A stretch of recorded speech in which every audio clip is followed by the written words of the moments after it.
Voy a compartir la pantalla.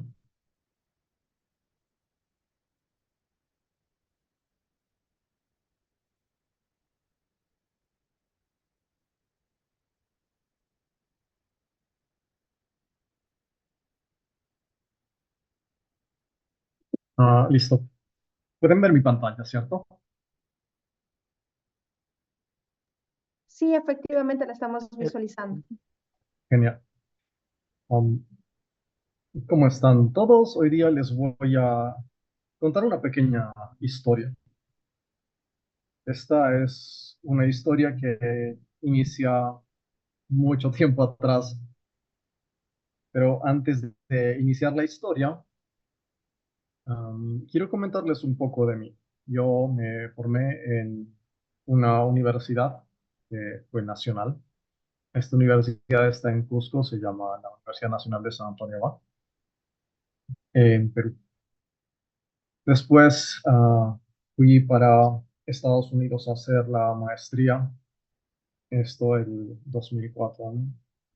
Y luego realicé el doctorado en Inglaterra. Al final volví a Estados Unidos a hacer el postdoctorado y me integro a ICAM en 2018. Entonces han sido como que mucho más de 15 años en los que he estado desarrollando trabajos de investigación fuerte. Entonces, ¿en qué consiste todo esto que les voy a contar? Pueden ver ahí esa imagen de hay un burrito y un señor. Esto es los Andes. Estamos en la parte norte de Perú. Y si se fijan bien en la parte inicial, acá pueden ver todos estos burritos que están transportando un montón de equipo. Realmente este fue un grupo bastante grande el que tuvimos en esta expedición, que fue de las últimas que me tocó liderar como parte de mi universidad anterior. Entonces, este es un valle absolutamente espléndido. Tuvimos que caminar prácticamente todo el día para llegar a este lugar. Y si se fijan, tenemos un montón de gente acá. Éramos como 16 personas en nuestro equipo, teníamos como 7 y están ahí las mochilas y el resto de cosas que no se ven acá, que también viajamos con un montón de caballos. Y si piensan que esta es una figura toda desordenada y que todo está en desorden, pues este desorden había comenzado con mucho más desorden anteriormente. Además que estábamos muy cansados. El viaje había iniciado en Fort Lauderdale. Nos tomó 3 horas llegar al aeropuerto, un par de horas de espera, unas 5 horas de vuelo hasta Perú, algunas otras horas de espera, 2 vuelos adicionales que tuvimos que hacer y después viajar en bus por aproximadamente unas 12 horas. Tuvimos problemas para sacar permisos y después de todo esto salimos a las 4 de la mañana y llegamos aproximadamente entre 3:30 a 4 de la tarde a este lugar. Entonces, ustedes pueden imaginarse que cuando uno llega a este lugar, después de haber instalado las carpas y como que algunas cosas para que no se nos mojen, tenerlas listas, lo siguiente que hemos hecho fue ir a trabajar. Esta fotografía muestra como que unos 5 minutos de descanso que hemos tenido antes de entrar en el lago y fíjense que en este momento está lloviendo. Estamos haciendo un sondeo preliminar para poder extraer los sedimentos de esta laguna. Está haciendo bastante frío. En esta zona suele nevar, pero por suerte no tuvimos nevadas. Y bueno, mi asesor por suerte pudo capturar este momento porque es muy inusual tener una persona que pueda estar grabando las cosas que realizamos en campo porque estamos muy concentrados en terminar el trabajo. Y simplemente es por sacar un poco de sedimento. el cual se almacena en ese tubo que ven allí. Estábamos muy, muy contentos con el trabajo que habíamos realizado y terminamos la perforación el día siguiente. Y ustedes se preguntan, ¿por qué tanto esfuerzo? Porque hemos pasado como que muy malas horas para poder llegar hasta acá, solamente para sacar un poco de barro. Pues la razón es sencilla. Al momento de analizar ese barro, uno puede emplear el pasado para poder ver el futuro y esto es prácticamente como tener superpoderes. Y la primera vez que entendí de qué se trataban esos superpoderes, ¿no? Porque esta es una expedición que se hace más o menos en 2017. La primera vez que entendí de qué se tratan estos superpoderes fue cuando yo iniciaba la maestría. Este es un lago que se encuentra en la parte de Bolivia, ¿no? Y mi asesor me dijo, estos lagos que están en esta región se van a secar. Y pasaron algunos años, inclusive habíamos escrito, ¿no?, un paper al respecto, que simplemente quedó detenido allí en el olvido. Y el 2013, todos estos animalitos y toda esta diversidad que ven en este lago simplemente desaparece. Y desaparece porque efectivamente este lago se seca. A esos superpoderes me refiero. Y el hecho de haber podido predecir esto justamente venía de analizar ese bug, de habernos tomado el tiempo y el sacrificio de haber realizado estos viajes por varias partes en Sudamérica para poder entender cómo cambia el clima. Entonces, la primera vez que escuché esto era cuando me integraba a hacer la maestría en el Florida Tech en Estados Unidos. Y poco tiempo después, este lago gigantesco que tiene unos 2.000 kilómetros cuadrados de área, ¿no? Fíjense en las imágenes, 2013 al 14 al 15, se seca. Y estos superpoderes de poder predecir el futuro es algo que gradualmente ha ido pasando de mi asesor a todas las personas que se han formado con él. Entonces, estos fueron como que algunos de, ¿no?, los titulares más interesantes referidos a lo que sucedía en el lago Titicaca, que es un lago muy grande que está al norte de este lago que se había secado, ¿no? Estaba disminuyendo el nivel del lago. El lago Titicaca se está secando, ¿no? Entonces, estos eran algunas de las cosas que salían respecto a Sudamérica. Y esto se dio más o menos en julio del 2023. El momento en el que, ¿no?, yo observaba que comenzábamos a tener estos cambios porque estábamos iniciando con el efecto de lo que era el niño, conversando con algunos colegas en la Universidad de Michigan, simplemente dije, vamos a tener sequías porque yo entiendo que estos lagos que se encuentran en esta región obviamente también están regidos por las mismas condiciones que pueden afectar lo que vienen a ser patrones de precipitación en la parte de Ecuador, en la parte norte de Perú, en Colombia. Interesantemente, ¿no?, el descenso en el nivel del lago fue de 4 metros en julio del 2023. Pero yo sabía que anteriormente, unos 5.000 años atrás, el nivel de este lago había descendido y otros registros en otras partes de Sudamérica me indicaban de que este evento no es un evento local, sino es un evento que tiene un impacto regional.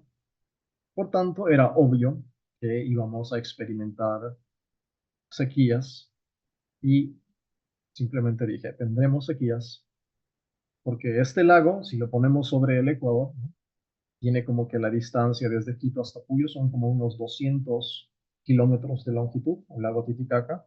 Y obviamente si se seca, aún así en Bolivia, los factores que controlan que hayan fluctuaciones en este lago también afectan varias partes de Sudamérica.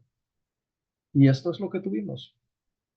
En Ecuador, en Colombia, se han experimentado cortes debido a que hemos tenido una disminución en la precipitación. Esto estaba, ¿no?, obviamente vinculado a lo que vendría a ser el desarrollo del Niño, y es una de las cosas que podemos hacer cuando entendemos qué sucede en el pasado. Y la parte que me interesa y en cierto aspecto me preocupa es que estos eventos no van a estar aislados. Somos susceptibles a estos eventos. El momento en el cual disminuye la precipitación, el corte energético sí genera un problema, pero existen problemas que pueden ser mucho más álgidos. Si es que estos periodos de precipitación se intensifican o si comenzamos a tener eventos extremos de precipitación, que es lo que está sucediendo en la actualidad, lo siguiente que pasa es que podemos tener una crisis alimentaria y eso afecta a millones de personas. Entonces, tener este superpoder de tratar de entender qué puede pasar en el futuro en función de lo que ha sucedido en el pasado, definitivamente puede salvar a muchas personas. Entonces, el hecho de realizar este tipo de trabajos, ¿no?, es el motivo por el cual he decidido formar parte de, ¿no?, el grupo de docentes que enseñan en la maestría. Ahora les voy a explicar cómo es que se extrae este tipo de información. Realmente esto es muy simple. Si nosotros imaginamos que tenemos una pila de periódicos, la cual hemos colectado en mucho tiempo, ¿no?, desde 1900 hasta casi el presente. Si nosotros sacamos la edición del medio, corresponde a 1950, lo que nosotros podemos hacer es obtener información de la parte política, del contexto económico, pero cuando nosotros obtenemos núcleos de sedimento que son exactamente similares a esto, nosotros podemos extraer información del clima, ver si ha llovido mucho, si hemos tenido sequías, ¿no? Entonces, si tenemos una sección donde la parte más profunda es más antigua y la sección moderna es la parte superficial, esto lo podemos aplicar para otros tipos de indicadores como núcleos de hielo, pueden ser estalactitas, estalagmitas, y pueden ser también columnas sedimentarias. Entonces, la manera en cómo se colecta el sedimento, ¿no?, podemos ver en esta figura que hay varias capas. Las capas más profundas son aquellas más antiguas. Para poder recuperarlo, lo que hacemos es ingresamos en un bote, evitamos los lugares que tienen rocas y comenzamos a colectar el sedimento. La plataforma tiene que estar lo suficientemente bien anclada de tal manera de que el viento no mueva la ubicación de la plataforma, porque si no sería imposible extraer el siguiente metro de sedimento. Y en este aspecto, ¿no?, las perforaciones que hemos realizado han sido las más profundas con el equipo Livingston, que es el que ven allí. Ese es un equipo de perforación Livingston, Colin Ball Livingston. Y la perforación más profunda fue de 25 metros de sedimento en 25 metros de agua. Este es el equipo con el que hice la perforación. Esto es en la parte sur de Perú. ¿Qué hacemos cuando tenemos el sedimento? Comenzamos a desarrollar un modelo de edad, es decir, para saber cuán antiguo es. Eso lo hacemos en función de dataciones con carbono 14. Comenzamos a tomar muestras. Y en estas muestras podemos analizar muchas cosas. Podemos analizar la parte geoquímica, podemos analizar registros de carbón. Y en el caso del carbón, por ejemplo, si es que tenemos mucho carbón, indicará que hay muchos incendios. Si hay poco carbón, tenemos pocos incendios. Entonces, prácticamente es un indicador de cuando hemos tenido quemas. Y las quemas obviamente se dan el momento en el cual tenemos una menor precipitación, y podemos utilizar isótopos para poder determinar en qué momento ha llovido menos, en qué momento ha llovido más. En este caso, la gota grande nos indica periodos de más precipitación y las pequeñas de menos precipitación. Y esto nos permite separar periodos que son secos de periodos lluviosos y entender cómo ha cambiado el clima en escalas de tiempo bastante grandes. Y obviamente utilizamos múltiples indicadores. Si tenemos climas secos y utilizamos polen como un indicador, que es un proxy de presencia de árboles, entonces podemos ver cómo ha cambiado el paisaje. Cuando tenemos un periodo seco, tenemos poco bosque. Si tenemos mucho o un periodo muy intenso en el cual hemos tenido una reducción drástica de precipitación y tenemos incendios, implica de que hemos perdido cobertura vegetal y periodos asociados con lluvia, tenemos una expansión máxima del bosque. Y esta es la manera como se comienza a hacer reconstrucciones para poder entender qué ha sucedido en el pasado. Y posteriormente viene el hecho de entender estos indicadores para poder saber qué puede suceder en el futuro. Les decía que, ¿por qué Macabre y por qué Iquiam? ¿No? Si yo decidía quedarme en Estados Unidos, definitivamente hubiera seguido generando las publicaciones y trabajos en la parte de Sudamérica. Pero es muy diferente comenzar a transmitir ese tipo de información de manera directa. Siempre que he realizado salidas de campo estando en Estados Unidos, he pasado por las universidades en Perú, en Ecuador, para poder dar charlas respecto a las cosas que hacía, pero ese es un tiempo que es bastante insuficiente. Y entiendo que hay problemas que son muy graves de solucionar. Les decía que si tenemos fenómenos extremos, sequías extremas, eso puede afectar la vida de miles, millones de personas. Entonces, una de las razones por las que decidí integrarme en IKIAM y participar en la maestría es justamente transmitir esos poderes que he recibido de las personas que me han formado en casi ya 20 años de experiencia. Entonces, el hecho de haber estado por múltiples partes en Sudamérica permite integrar la información de una manera sistemática, de tal manera de que los eventos que nosotros observamos en un lugar del planeta, ¿no? En latitudes sur, como la parte de Bolivia, parte sur de Perú, podemos entender qué repercusión tiene, ¿no? En el resto de Sudamérica y conectarlo con procesos que son inclusive globales.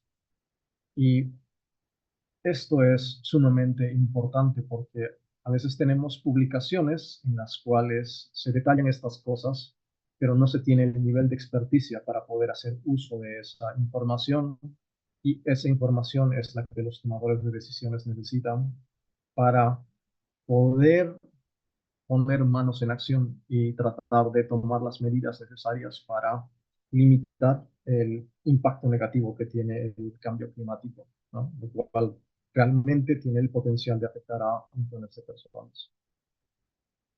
En general, yo considero que esta maestría de Macao está formada por un grupo de personas que comparten justamente ese mismo bagaje en términos de formación y en términos de tratar de transmitir lo que conocen. Y a diferencia de otras maestrías, que siempre hay un montón, ¿no? Nosotros no vamos a enseñar utilizando figuras que hemos descargado simplemente del Internet. Nosotros hemos estado allí y entendemos cómo se hacen las cosas. Por ejemplo, esta es una perforación que se hace en medio de Perú. Inicia conceptualmente el 2009, se perfora el 2015 y se publica el 2022. Ha tomado un montón de tiempo porque son casi 2 millones de dólares que ha costado solamente movilizarse acá. Entonces es diferente que alguien que conoce y ha estado te cuente cómo se hacen las cosas, a que simplemente las supiera después de haber leído un libro.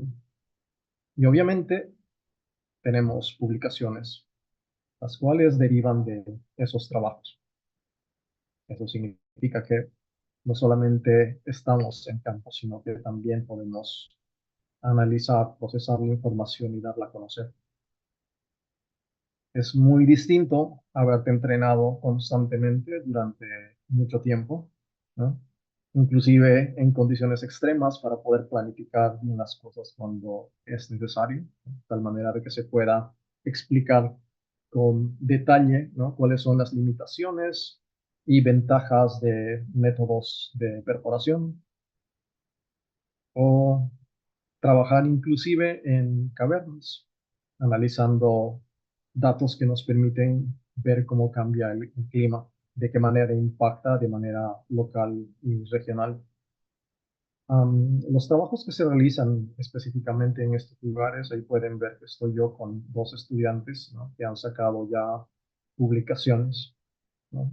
Una de ellas ha trabajado monitoreando el agua, que veían ahí esa estalagmita, y la otra estudiante ha trabajado con núcleo obtenido de este glaciar. Siendo estudiantes de pregrado, también han conseguido realizar publicaciones. Eso implica de que nosotros, ¿no?, como docentes de MacArthur, estamos como súper interesados en que esto se ve, en poder transmitir nuestra visión, nuestro conocimiento y de que se pueda poner manos en la acción para poder, ¿no?, detener el efecto negativo de lo que vendría a ser el cambio de clima. En algunos casos, no estoy presentando como que toda la información porque tengo, ¿no?, personas que están trabajando también en la maestría.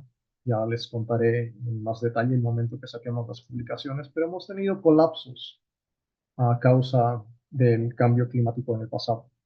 Y obviamente no somos prácticamente invulnerables y somos susceptibles a experimentar colapsos a pesar del desarrollo tecnológico que tengamos, sobre todo si es que no tenemos una planificación adecuada, de la misma manera como le ha sucedido a culturas avanzadas en el pasado. Entonces, con esto ya prácticamente estoy terminando mi presentación.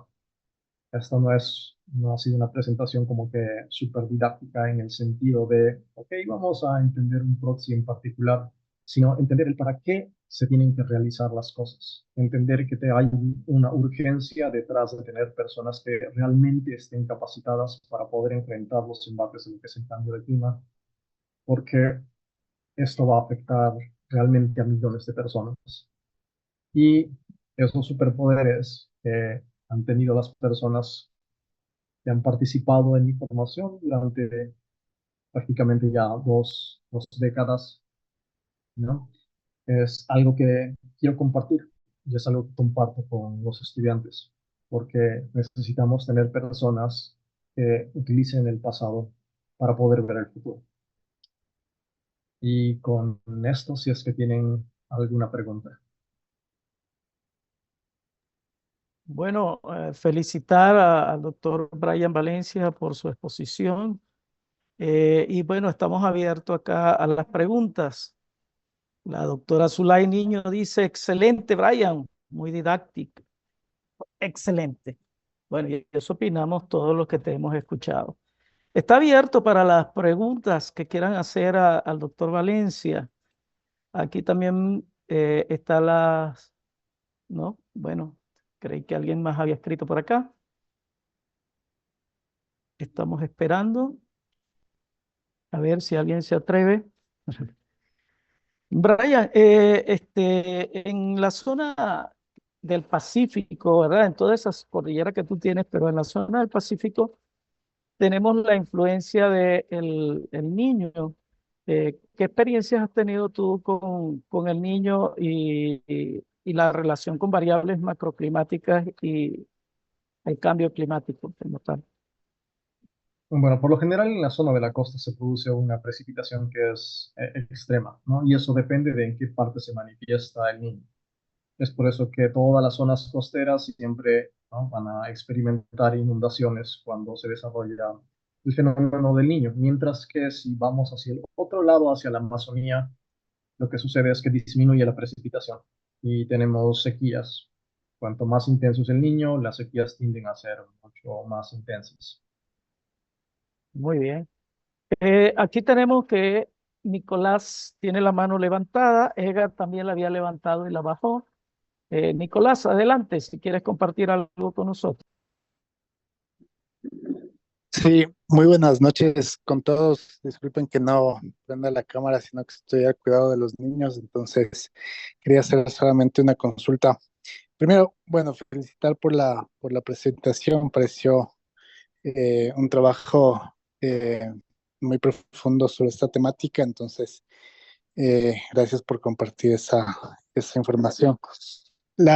Mi consulta es sobre eh, digamos, la generación de este tipo de información en el Ecuador. Entonces, dentro del Ministerio del Ambiente, Agua y Transición Ecológica, existe una temática que se está abordando que se conoce como pérdidas y daños frente a los efectos adversos del cambio climático. Y esta información es justamente la información paleoclimatológica. Es fundamental para poder hacer estudios de detección y atribución.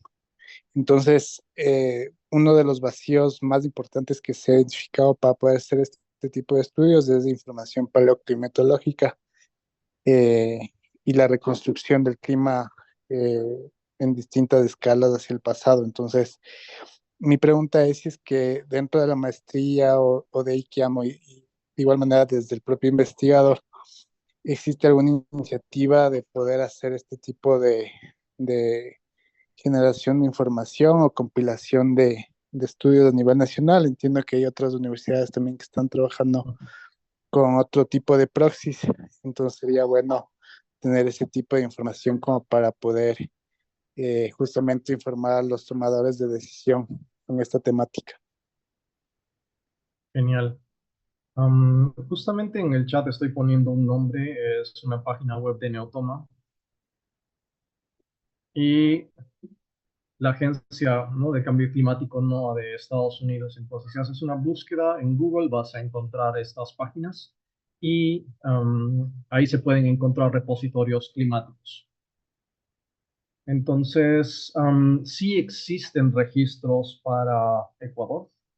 Estos registros no son como que muchos, ¿no? Y la mayor parte de estos registros han sido trabajados por universidades extranjeras.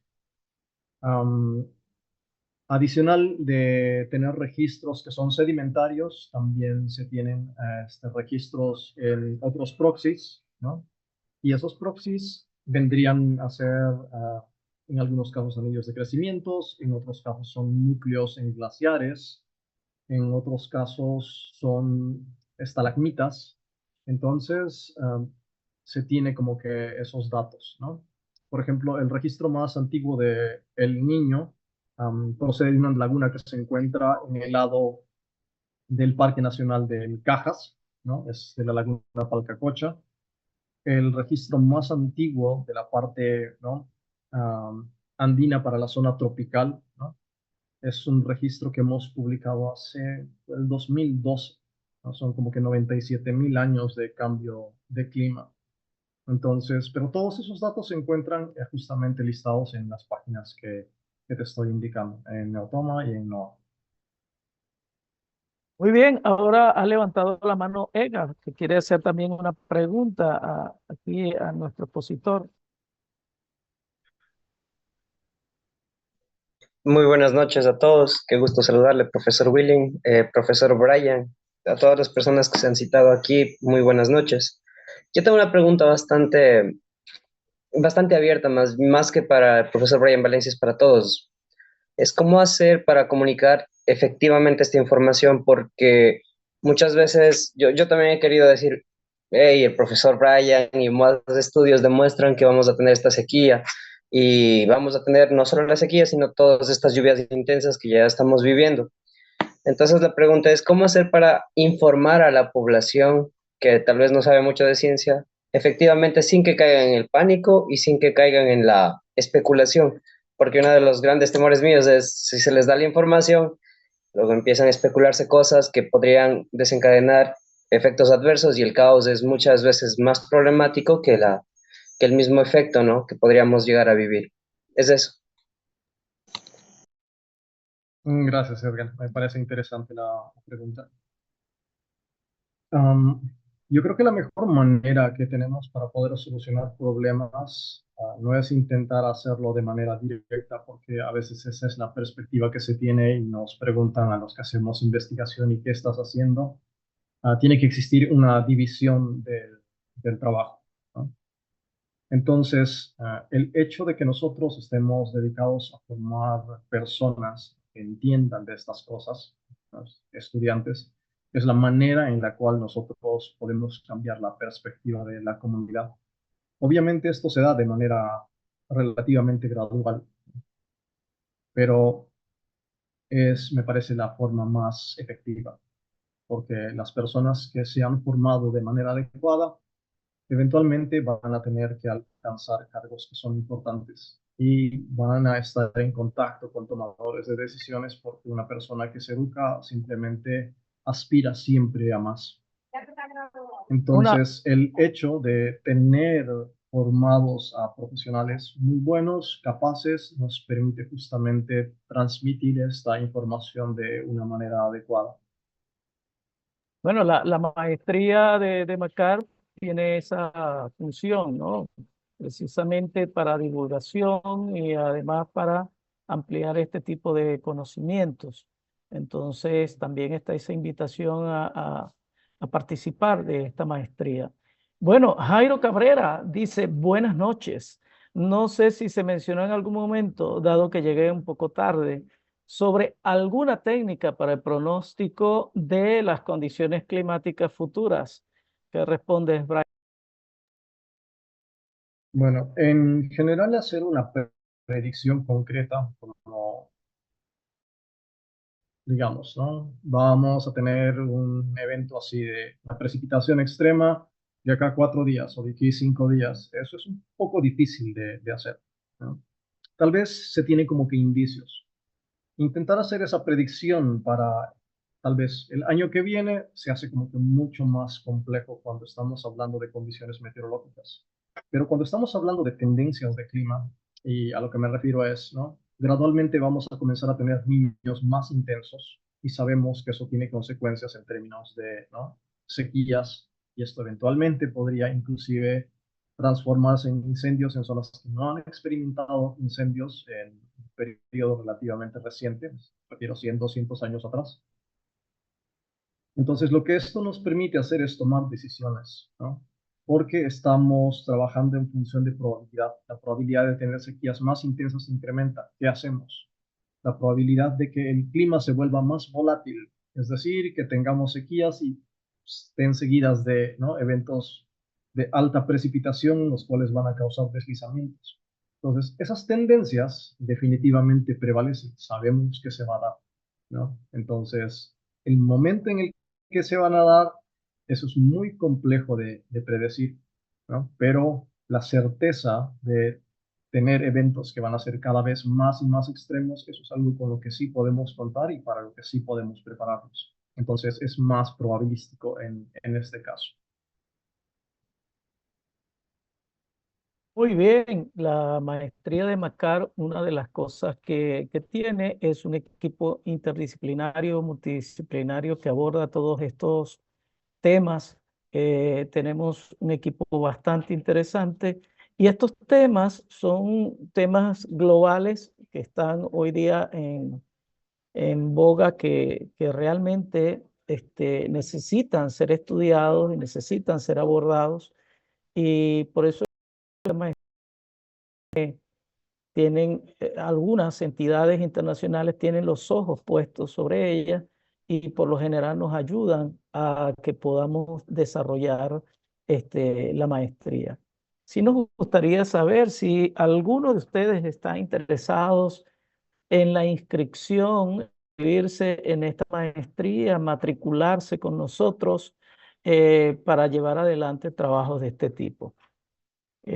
Por aquí Jairo también pregunta sobre modelos de crecidas o de erosión. Bueno, vimos un ejemplo del trabajo que hizo el doctor Valencia sobre la erosión. Si quiere complementar algo.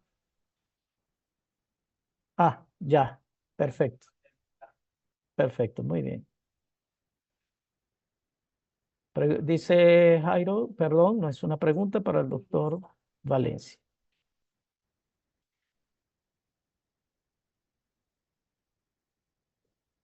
Bueno, Para quien estamos quiere, hablando de, si es crecidas, modelos de erosión. Bueno, en general lo que es más probable que suceda, sobre todo para las partes amazónicas, ¿no? Cuando tenemos sequías que son demasiado intensas, tenemos arcillas que tienden a resquebrajarse y el momento en el cual se rehidratan, ganan volumen y se desprenden, ¿no? Entonces, la tendencia sería que sí vamos a tener como eventos extremos que van a ser mucho más intensos de los que hemos, ¿no?, experimentado, y esto va a traer también, ¿no?, estas crecidas y un incremento en lo que vendría a ser erosión. Entonces, los deslizamientos que se han experimentado en Ecuador, ¿no?, este último par de semanas, pues es muy probable que tengamos este tipo de eventos, ¿no?, de una manera más recurrente. Entonces, modelos concretos en sí, bueno, tendrían que aplicarse dependiendo del lugar donde es que uno se encuentre, ¿no? Porque eso ya es un tanto más específico. Muy bien, Brian. No solamente en la maestría nosotros hacemos modelos, pronosticamos, sino que también se trabaja con agroecología y desarrollo rural sostenible. Incluso entre los trabajos de titulación que se están haciendo ahorita, hay trabajo de restauración sobre zonas mineras, por ejemplo. Y estas predicciones que hace Brian Valencia, aquí tenemos, por ejemplo, uno de nuestros maestrantes, Bruce Anthony, que también está haciendo un trabajo excepcional sobre pronósticos. O sea, tenemos una gran variedad de cosas de las cuales nosotros podemos hablar en cuanto a estos temas de cambio climático, agroecología, agricultura y desarrollo rural sostenible. No sé si Jessica quiere complementar algo, quiere decir algo sobre la maestría en particular. Buenas noches con todos. De mi parte, pues creo que la mayor información y el mayor preámbulo ya lo han dado ustedes. Y claro, nosotros tenemos que tener claro que para que sea todo integral, la agricultura no es algo separado de lo que tenemos en el ambiente. Recordemos siempre lo que se habla de parte de agricultura y desarrollo rural, es de la interacción de la planta, el suelo, el ambiente y el hombre.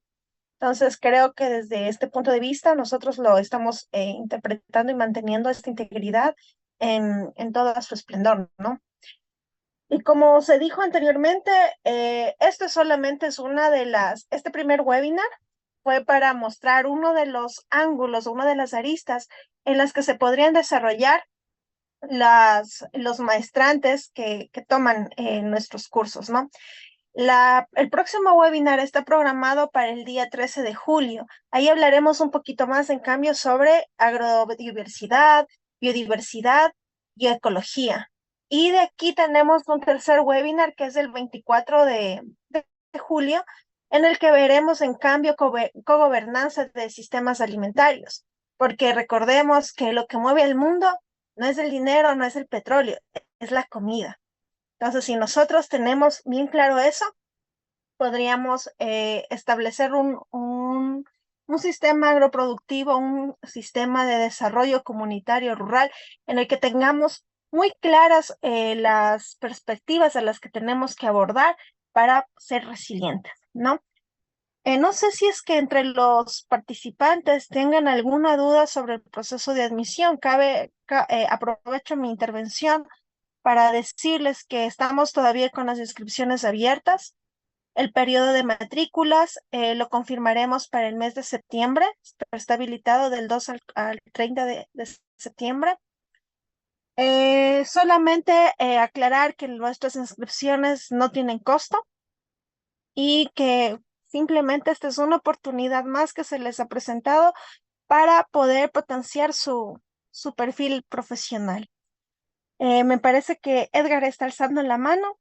No sé si le damos paso y continuamos. Adelante, un momentito antes de darle paso a Edgar. Nicolás Zambrano, sugiero que se pueda hacer un contacto con el Ministerio del Ambiente, Agua y Transición Ecológica para que los tomadores de decisión puedan utilizar la información paleoclimática en los estudios de pérdida y daños por cambio climático. Si bien los datos están disponibles en varias plataformas, la idea es que la información se pueda traducir en información aplicable para estudios de detección y atribución.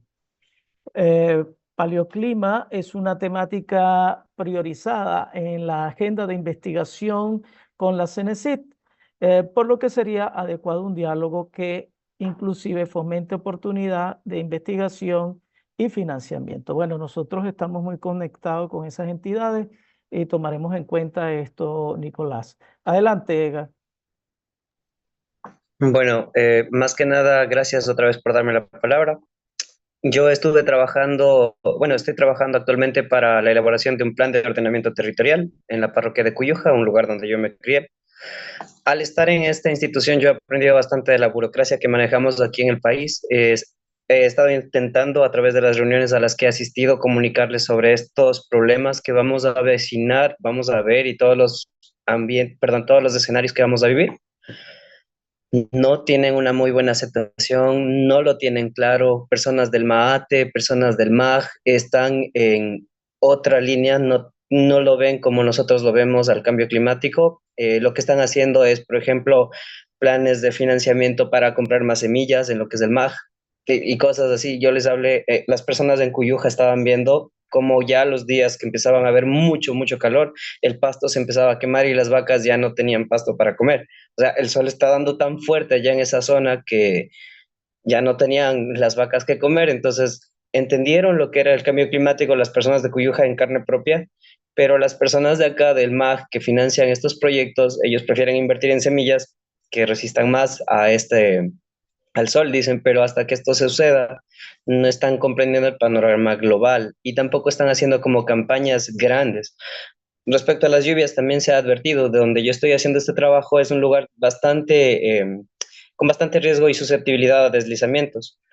Las personas no están tampoco de acuerdo en movilizarse a una zona que es de mayor seguridad. Existen zonas seguras que ya se han identificado con los mapas, pero las personas no quieren dejar la carretera, que es la fuente principal de donde ellos obtienen los recursos, ¿no? El paso de la gente es lo que financia a los pueblos pequeños y otros más, pero este sitio en especial está ubicado en una zona de alta susceptibilidad, alta vulnerabilidad, y entonces aquí es donde nosotros, yo les pregunto una vez más, ¿cómo hacemos para que estas personas logren entender de una forma más clara? Obviamente tampoco sin empujarles, sin hacerles presión, sino de esa forma tan bonita, como decía el profesor, de forma indirecta, irles entregando esta información para que ellos la entiendan, la acepten y les sea ciencia útil. Entonces, eso les quería comentar, que con respecto a las instituciones, por ejemplo, estuve también hablando con la Secretaría Nacional de Gestión de Riesgos acerca de este asunto. Les comenté del estudio de William Quesada, pero casi no hay respuesta. O sea, cuando estamos en reuniones hablamos personalmente, pero ya cuando se trata de correos no responden. Llevo 3 meses esperando la respuesta de unas tablas que ellos tenían que ayudarnos a hacer y no la hay. Entonces, tal vez las estrategias, para todos va esto, sean ir por otros lados de otras formas indirectas y sí, también ir con los ministerios, pero también irnos por otros lados y no designarle solamente la responsabilidad al ministerio, sino tal vez divulgaciones más amplias, más dirigidas a las personas más vulnerables. Gracias. Muy bien. La idea también es formar líderes, lideresas para poder llevar estas acciones. Y bueno, el que tiene opciones tiene el control. Es un principio de la programación neurolingüística que creo que deberíamos aprovechar. Bueno, voy a darle el pase al doctor Guido, a Brian, para que pueda resumir y darnos una despedida de esas maravillosas que él sabe hacer. Muchas gracias. Solamente para comentar algo respecto a lo que Edgar menciona. Manejar información climática a veces uno piensa que simplemente es algo que se hace de manera directa, ¿no? El IPCC genera un mapa y simplemente vas y observas de que va a haber más precipitación en Ecuador y dicen, bueno, como va a llover más acá, no nos preocupamos, ¿no? y simplemente no consideran muchos otros factores que pueden afectar los resultados de manera local y podemos tener un incremento de precipitación, pero al mismo tiempo también tener sequías, porque lo que llueve gradualmente a lo largo de los 12 meses en el año, pues podemos tener un mes en el cual tengamos mucha menos precipitación y esa precipitación cae un mes antes o un mes después, produciendo eventos que obviamente son indeseables. Entonces, la razón por la que a veces no se puede, ¿no? Simplemente pasar y realizar traducciones directas de algunas de las publicaciones es porque eso genera otro problema. Las personas piensan, ¿no? Que no están preparadas, digo. Piensan que están haciendo un bien, piensan que están tomando decisiones utilizando datos que no saben interpretar. Y eso es mucho más riesgoso porque a veces se invierte en cosas que a la larga generan como que mucho más caos. Es el motivo por el cual la mejor forma que tenemos para poder modificar todo esto es a través de el entrenamiento de personas que sí entiendan cómo se hacen las cosas y que realmente puedan asesorar y en determinado momento puedan integrarse y ser quienes tomen decisiones a nivel del país. Obviamente este es un proceso relativamente más lento, pero es un proceso mucho más seguro, porque si no, de la misma manera, como no se toman decisiones, puedes tomar decisiones que sean completamente erradas, que inclusive puedan ser más catastróficas que no hacer nada. Entonces, con esto quiero cerrar, ¿no? Esta primera sesión de lo que vendría a ser CART, invitándolos a participar y invitándolos sobre todo a ser parte de la solución, porque de esto se trata esta maestría, de que las personas que lleguen a integrarse y que lleguen a especializarse sean capaces de entender estos procesos, que les permita utilizar, ¿no? Información del pasado de una manera adecuada para poder resolver problemas de ahora y del futuro. Muchas gracias. Muchas gracias, Guido. Aquí tenemos el teléfono del contacto para la maestría, el 0979-717336 y el correo macar.info@ilkian.edu.es. De verdad que unos aplausos para ti, Brian. Estamos muy contentos por esta exposición y bueno, espero que ayude también a crear conciencia sobre el cambio climático y todo lo que podemos abordar sobre este tema de cambio climático, agricultura, desarrollo rural sostenible y bueno, temas que son muy actuales, muy interesantes y que ustedes pueden ver que tenemos personas con la experiencia, el currículo que tiene el doctor Brian, y que, bueno, eso hace que nuestra maestría tenga un valor, de verdad, un valor agregado. Eh, Quiero decir que creo que solamente de la línea del doctor Valencia hay dos en el Ecuador, creo que es así. Y nosotros tenemos acá a una persona que en cierta forma es única en su especie y lo tenemos en nuestra maestría. Y yo quiero que ustedes disfruten de un personaje como él. Bueno, yo les doy las gracias y espero que nos podamos ver muy pronto. Muchísimas gracias por su participación, muchísimas gracias por su intervención, doctor Valencia, doctor Álvarez, a todos los presentes. Esperamos que haya sido de utilidad esta información y recordemos que nuestro trabajo aquí es generar cambio. Lastimosamente, la toma de decisiones no siempre es bien vista o no, las opciones para mejorar esta toma de decisiones no es bien vista por los agentes o por los actores principales. Pero nosotros, y especialmente ICAM como universidad, participa muy de cerca en estos espacios de diálogo, conversación, planificación, pero lastimosamente también tenemos que contar con las políticas públicas que nosotros tenemos en el país y a veces no concuerdan con nuestras prioridades. pero es la oportunidad de todos ustedes de ser esos agentes de cambio para tener un mejor país, para tener una mejor sociedad y sobre todo un mejor ambiente en el cual vamos a vivir nosotros y nuestras futuras generaciones. Espero que hayan disfrutado de esta participación, de esta intervención. Esperamos verlos y contar con su presencia para las próximas reuniones. Les deseo una muy buena noche para todos. Muchísimas gracias por participar y es un próximo encuentro. Muchas gracias.